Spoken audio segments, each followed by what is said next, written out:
Türk tarihinin en büyük iş kazası. Tarihi davada karar açıklandı. 301 işçinin öldüğü Soma maden faciası davasında maden şirketinin genel müdürü 22,5 yıl, yönetim kurulu başkanı 15 yıl ceza aldı. Karar madenci yakınlarını yıktı.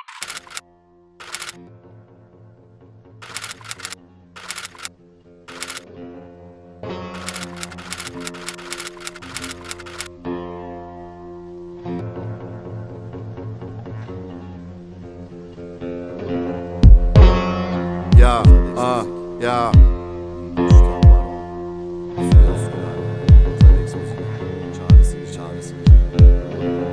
Maraton koşarken olmaz ki formanda süs. Bir ormandasın, çakallarla çıyanlarlasın. Pek tabii ki boş muhabbet, en samimi söz. Selam söyle dosta, sakın uyanmadık sanmasın. Hiç yüzün kızarmasın, bu ızdırap tarlasında gül yetişti ansızın. Neden nergiz olmasın, yeter dersin olmadı. Ben koşacağım sol yakamda kızıl yıldız arması. Lazımsa kimlik sende kalsın. Anlamıyorum, hele bir çıkar kaskı. Kafam bayağı bozuk fakat kimseye yok kastım. Hepsi geldi özür diledi, kalmadı iç kasmı. Yanımda Muş'ta baron, Üsküdar tarzı. Sıkıldık bunaldık, biraz türbülans lazım. Devamlı asık yüzün, gül biraz bari. Nerede kaldın babuş, özledik abi. Dört bir yanımı sardı efkarın bu perdesi. Geceleri sakin ama bir o kadar işlek buranın her caddesi. Susarsan işçisin diye sağ bırakmaz seni sistemi. Patronlar çaldı cebinden paranı, hani neredesin? Kanun, rüşvet, adalet, para. Kanun, rüşvet, adalet, para. Kanun, rüşvet, adalet, para. Kanun, rüşvet, adalet, para. Yaşamak zorundasın rüzgara, yağmura, çamura, başındaki belaya, sırtındaki yaraya rağmen. Ah, yaşamak zorundasın çalınan hayallere, içilen kederlere.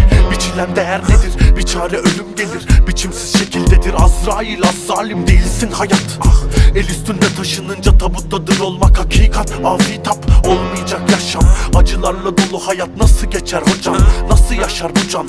Lazım olmadı ki sokaktaki hiçbir kavgada. Tanjant kotanjant, sokcan çıkarcan. Ah, ellerimin haline bak, kavgamızı kıyasla.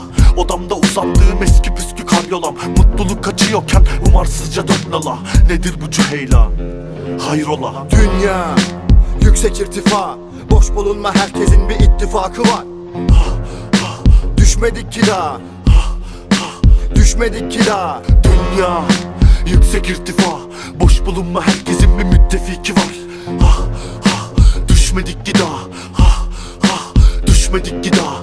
Dört bir yanımı sardı efkarın bu perdesi. Geceleri sakin ama bir o kadar işlek buranın her caddesi. Susarsan işçisin diye sağ bırakmaz seni sistemi.